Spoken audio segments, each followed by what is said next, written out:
Psalms, Stories, and Scripture Readings with Alicia. Today, I'm going to start with a poem of mine called The Water Lily. This morning, while walking my dog in the park, I noticed something, and it really touched my heart. The trees stood tall, yet their roots were covered with cement.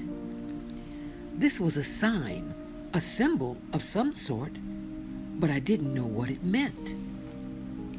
I walked a little further and noticed another tree and saw its roots were covered with rocks. This puzzled me. How could these trees be so green, look so strong and free, while its roots were covered up and weighed down? How could this be? There's something I'm missing, or something I'm overlooking, I thought. How are they still growing? Why didn't their roots smother and rot? I continued walking my dog. Wait, what's this I see? Something magical. No, it was spiritual and extremely pretty. I walked a little closer so I could get a better look. It was as if I'd stepped into Wonderland or a storybook. I gazed at this sight, staring without blinking, taking it all in willfully. You won't believe it, but guess what it was? A flower, a water lily. You may say, a water lily? What's so special? What's the big deal? Well, I don't know really, but for some reason, I believe soon I will. As I sat on a rock by the pond with my dog, where the water lily bloomed, I heard a soft voice whisper to me saying, "Welcome to my classroom." The voice didn't frighten me. No, it was really quite intriguing. I pondered, if this is a classroom, who would do the teaching? Then the voice said to me, "This is your Father who lives up in heaven, teaching you on earth a valuable and beautiful lesson." My heart was pounding from the anticipation of what I would hear.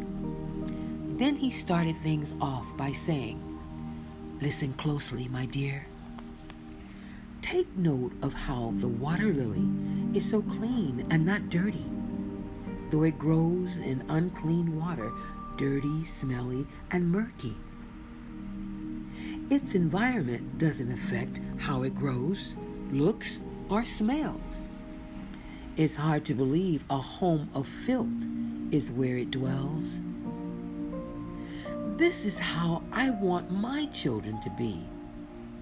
Though your home is so sinful and filthy, while you live in this world of sin, filled with liars, robbers, and thieves, you are to live in the world, but be not of the world.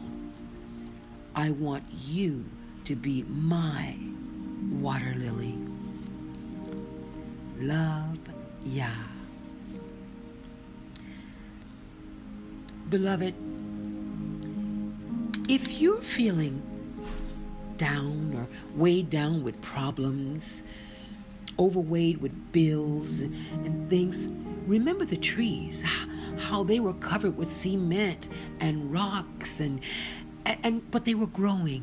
They were green. And the water lily.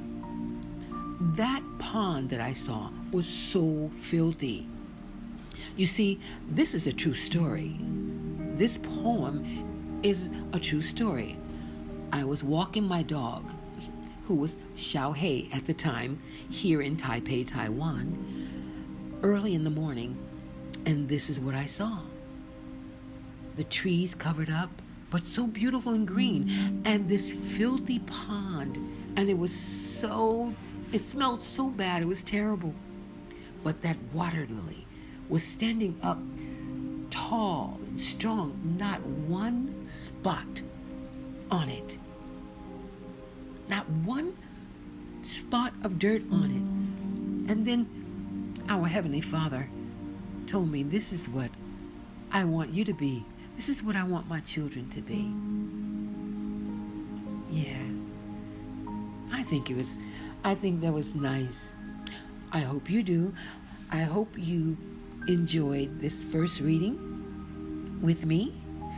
And I hope you tune in again to poems, psalms, stories, and scripture readings with Alicia. Until we meet again, beloved. Shalom.